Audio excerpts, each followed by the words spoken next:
नमस्कार दोस्तों, PRC classes में आप सभी का स्वागत है। आज हम बात करेंगे विज्ञान के कुछ महत्वपूर्ण क्वेश्चनों के साथ, जो पिछले वर्षों कहीं ना कहीं किसी न किसी एग्ज़ाम में पूछे गए हैं। तो बात करते हैं पहले क्वेश्चन। वह लेंस जो किरणों को एकत्रित करता है उसे क्या कहते हैं? उसे कहते हैं अभिसारी यानी कि कन्वर्जिंग लेंस। यदि पूछे कि वह लेंस जो किरणों को फैलाता है उसे क्या कहते हैं, तो वो होगा डाइवर्जिंग लेंस यानी अपसारी लेंस। अगला क्वेश्चन, बल का एसआई मात्रक क्या होता है? तो अपना आंसर होगा न्यूटन। बल का एसआई मात्रक न्यूटन अथवा किलोग्राम मीटर पर सेकंड स्क्वायर होता है। तो बल बराबर द्रव्यमान गुणा त्वरण। द्रव्यमान गुणा त्वरण। बल को एफ से प्रदर्शित करते हैं, द्रव्यमान को एम से और त्वरण को ए से। तो द्रव्यमान का मात्रक होता है किलोग्राम और त्वरण का मात्रक होता है मीटर पर सेकंड स्क्वायर। तो इससे निकल आता है हमारा बल का मात्रक किलोग्राम मीटर पर सेकंड स्क्वायर। अगला क्वेश्चन, निम्नलिखित में से कोयले की किस्म नहीं है? ऑप्शन दिया गया है, इनमें से कौन सा कोयले की किस्म नहीं है? तो अपना आंसर होगा डोलोमाइट। डोलोमाइट कोयले की किस्म नहीं है, बाकी तीनों कोयले की किस्म हैं।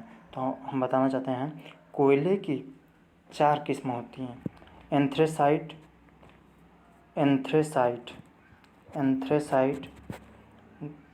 फिर दूसरा बिटुमिनस, तीसरा लिग्नाइट और चौथा पीट। पूछा जाता है कि क्वेश्चन दे देगा कि कौन सा कोयला सबसे उत्तम प्रकार का कोयला माना जाता है? तो आपका आंसर होगा एंथ्रेसाइट सबसे उत्तम प्रकार का कोयला माना जाता है। यदि पूछे कि सबसे लो क्वालिटी यानी सबसे घटिया किस्म का कोयला कौन माना जाता है, तो आपका आंसर होगा पीट। और यदि पूछे कि भारत में सबसे ज़्यादा किस प्रकार का कोयला पाया जाता है, तो आंसर होगा बिटुमिनस। नेक्स्ट क्वेश्चन पे बात करते हैं, बायोलॉजी का क्वेश्चन है। हिस्टोलॉजी के अंतर्गत किसका अध्ययन किया जाता है? हिस्टोलॉजी के अंतर्गत किसका अध्ययन किया जाता है? तो आपका आंसर होगा ऊतकों का अध्ययन किया जाता है। हिस्टोलॉजी के अंतर्गत ऊतकों का अध्ययन किया जाता है। और क्वेश्चन आया कि कोशिका का अध्ययन किसमें किया जाता है? तो आंसर होगा साइटोलॉजी के अंतर्गत कोशिका का अध्ययन किया जाता है। और यदि पूछे कि मांसपेशियों का अध्ययन किसमें किया जाता है, तो आंसर होगा मायोलॉजी में मांसपेशियों का अध्ययन किया जाता है।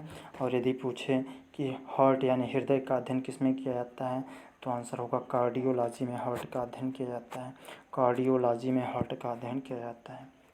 अगला क्वेश्चन, ध्वनि क्या है? पूछा है ध्वनि क्या है, तो आंसर होगा ध्वनि ऊर्जा का एक रूप है या ध्वनि एक प्रकार की ऊर्जा है। नेक्स्ट क्वेश्चन पे बात करते हैं, कार्बन डाइऑक्साइड यानी CO2 के सभी नमूनों में कार्बन तथा ऑक्सीजन के द्रव्यमानों का अनुपात 3:8 है। यह कौन सा नियम बताता है? तो यह बताता है निश्चित अनुपात का नियम यानी constant law of constant proportion, या इसे स्थिर अनुपात या निश्चित अनुपात का नियम भी कहते हैं। यह बताता है कि प्रत्येक यौगिक में कोई भी यौगिक चाहे CO2 या H2O चाहे कोई भी यौगिक हो, उनमें प्रत्येक तत्व का अनुपात सदैव निश्चित होता है। यह स्थिर अनुपात का नियम बताता है। जैसे कार्बन डाइऑक्साइड में कार्बन तथा ऑक्सीजन का अनुपात 3:8 होता है, उसी तरह H2O में हाइड्रोजन तथा ऑक्सीजन का अनुपात 1:8 होता है। क्या देखते हैं कैसे है CO2 वाला। CO2 में कार्बन होता है, कार्बन का परमाणु द्रव्यमान 12 और ऑक्सीजन का होता है 16 दो ऑक्सीजन है तो इसका होगा 32। तो इसको ऐसे करेंगे 4×3=12 और 4×8=32। तो अपना ये हो जाएगा 3:8 के अनुपात में होता है। कार्बन डाइऑक्साइड में कार्बन तथा ऑक्सीजन का अनुपात 3:8। मानव में किसके कंपन से ध्वनि उत्पन्न होती है? तो अपना आंसर होगा वोकल कोर्ड्स यानी स्वर रज्जु के कंपन से। मानव में स्वर रज्जु के कंपन से ध्वनि उत्पन्न होती है और इसी के कारण आवाज़ मोटी या पतली होती है।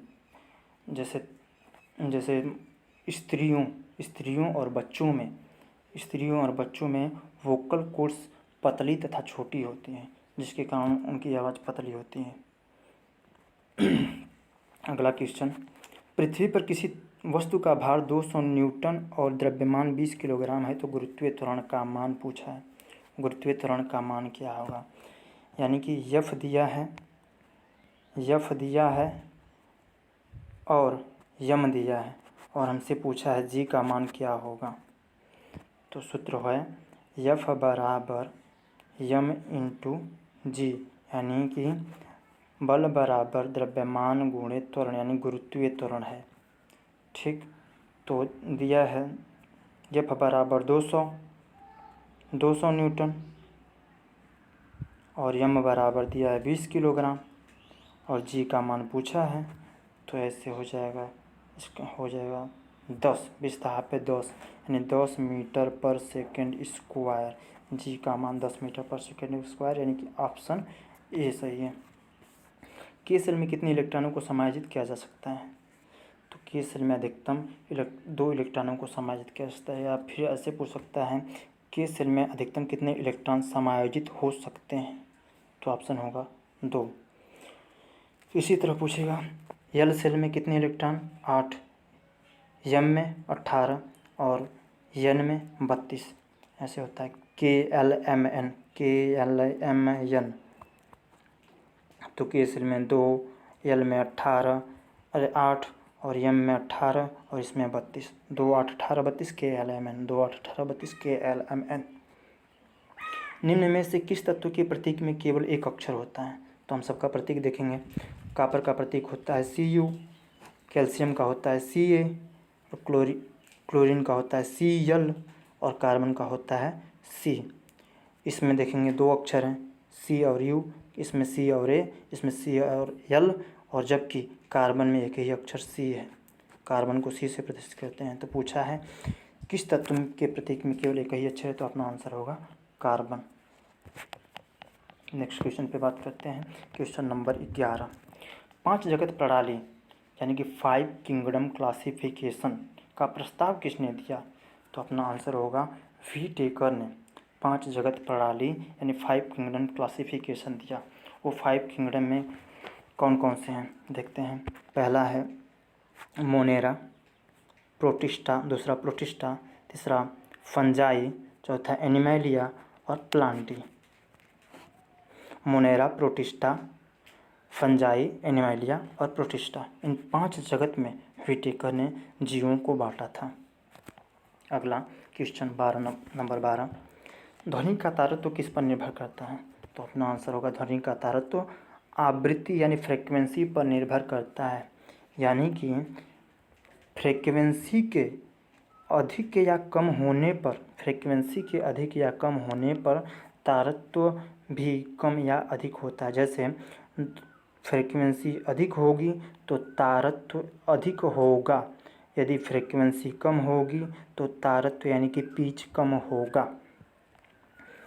तारतम्य यानी पिच मीन्स होता है कि आवाज़ का मोटा या पतला होना।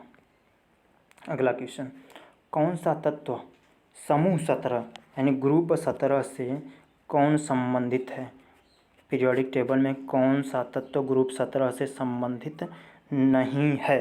ग्रुप 17 से कौन संबंधित नहीं है? तो ग्रुप 17 के तत्व हैं फ्लोरीन, क्लोरीन, ब्रोमीन और आयोडीन। तो इसमें दिया है ब्रोमीन जो कि इसमें है, क्लोरीन है, फ्लोरीन है, इसमें से आर्गन अपना आंसर सही है जो कि आर्गन ग्रुप 18 का तत्व है। अगला क्वेश्चन नंबर 14, वाष्पीकरण की दर किससे प्रभावित नहीं होती है? इन ऑप्शनों में से वाष्पीकरण की दर किससे प्रभावित नहीं होती है? तो अपना आंसर होगा पानी के स्तर से। पानी के घटने या बढ़ने से वाष्पीकरण की दर पर कोई प्रभाव नहीं पड़ता है। जबकि हवा की गति जब अधिक होती है तो वाष्पीकरण अधिक होता है वाष्पीकरण अधिक होता है और हवा की गति यदि कम होती है तो वाष्पीकरण कम होता है। वैसे अगर क्षेत्रफल यानी कि एरिया अधिक होगा, सरफेस एरिया अधिक होगा तो वाष्पीकरण अधिक होगा, और यदि सरफेस एरिया छोटा होगा तो वाष्पीकरण कम होगा। वैसे ही जैसे तापमान यानी कि धूप ज़्यादा होगी तो वाष्पीकरण अधिक होगा, और यदि तापमान कम होगा तो वाष्पीकरण भी कम होगा। तो अपना आंसर इसका था पानी के स्तर से वाष्पीकरण की दर पर कोई प्रभाव नहीं पड़ता है।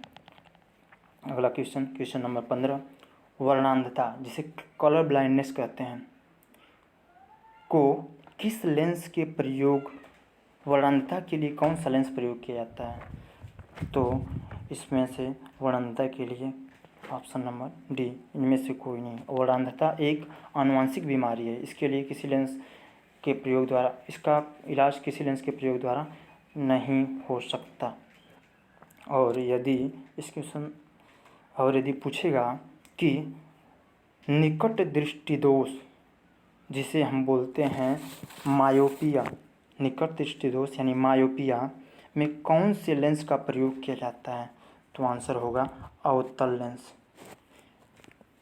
और यदि पूछे कि दूर दृष्टि दोष यानी कि हाइपरमेट्रोपिया में कौन से लेंस का प्रयोग किया जाता है? तो आंसर होगा कॉन्वेक्स अथवा उत्तल लेंस का प्रयोग किया जाता है। और यदि पूछे कि प्रेसबायोपिया यानी कि जरा दृष्टि दोष में किस प्रकार का लेंस प्रयोग किया जाता है? तो अपना लेंस होगा बाईफोकल या द्विफोकसीय लेंस का प्रयोग किया जाता है। आज का अंतिम क्वेश्चन जो आपके लिए है, आपको कमेंट बॉक्स में इसका आंसर बताना है। जी का मान शून्य होता है, यानी कि जी का मान कहाँ शून्य होता है? आपको बताना है जी का मान ध्रुवों पर शून्य होता है, या पृथ्वी के केंद्र पर, या पृथ्वी की सतह पर, या भूमध्य रेखा पर। तो दोस्तों आज का क्वेश्चन ख़त्म हुआ। मिलते हैं नेक्स्ट क्लास में। आप सभी का धन्यवाद।